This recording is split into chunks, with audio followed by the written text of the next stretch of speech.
Tocqueville's John Hathaway joins me now at the Precious Metals Summit here in Beaver Creek. John, welcome back to the show. Thanks. I had your colleague Doug on recently where he told me, probably now more than ever, gold is such a great hedge with all the geopolitical tensions we're seeing worldwide. So my question to you is, do you think gold right now is more political or economic? It really is both. What a lot of people don't remember or even realize is that gold has outperformed stocks and bonds since 2000. And so day to day, you could say, well, it's the North Korean nukes that are driving it. And obviously there are things that influence it on a daily basis. But if you look at the longer term picture, gold has outperformed the S&P and bonds since 2000. So you have to ask yourself why, what's behind it. And the thing that's behind it is monetary debasement, which basically translates into radical monetary policies practiced by the Fed, the European Central Bank, and Japan. And that's really the common thread.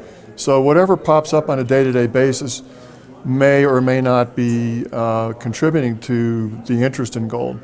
But underneath it all, there's a much bigger force which doesn't get talked about, and that is monetary debasement that is a course that we have set upon, we being the Western world and even China and Japan.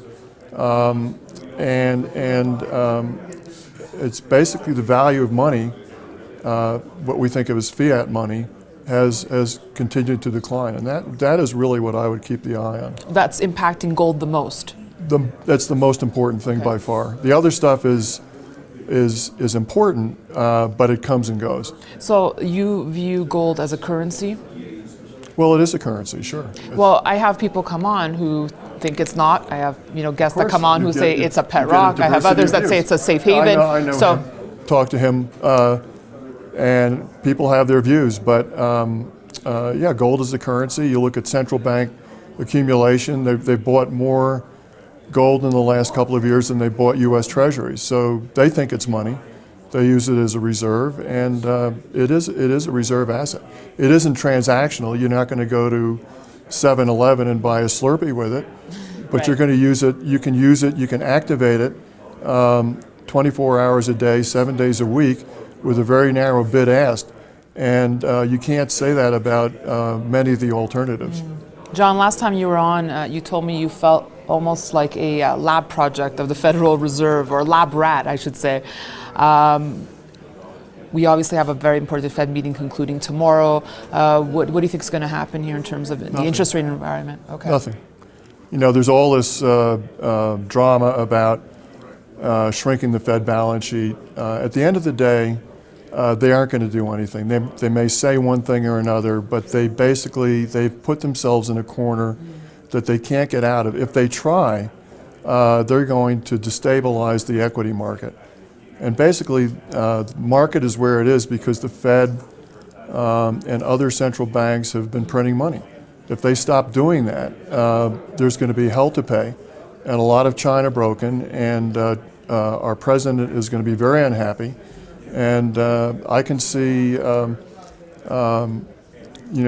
the Fed is independent supposedly, but we might even call that into test. So I really think that the Fed is a lot of talk and bluster, and I expect very little to come out of this meeting or meetings in the future. So where do you feel gold should be? Is this the right price range for gold? Well, let's not forget that what's traded is not gold. What's traded are surrogates, paper surrogates. The ratio of paper transactions to actual physical gold that's cleared is over 100 to 1. So it is really an illusion. So where should gold trade? I don't know. I do think I think we've been through a really tough period, starting from the correction that began in 2011.